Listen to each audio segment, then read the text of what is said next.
So one of the big picture trends that we anticipate in the built environment is the move towards more integrated, multidisciplinary learning and practice. And particularly with the advent of technology and artificial intelligence changing the ways that we perform our professional practice and we do our jobs, then the skills implications on new talent coming into the industry, but also existing practitioners, is going to change.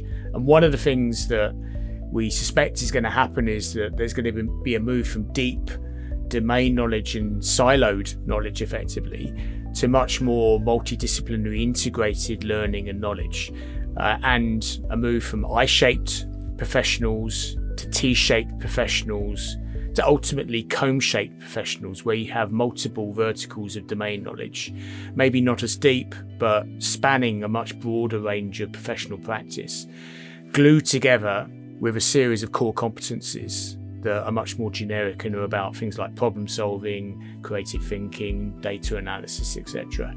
So there's quite a change in the architecture, if you like, of the skills environment that we need to be preparing for. It has implications on learning and academic provision. It has implications on how we do our jobs in the workplace. It has education and industry implications and all. And from BEFA's perspective, we're looking to promote that integration. We're looking to help educators, industry leaders and professionals, and even policymakers think about what this means in the true sense of how we re-educate and reskill professionals and technicians in the built environment. And we're ready to play our part in doing that.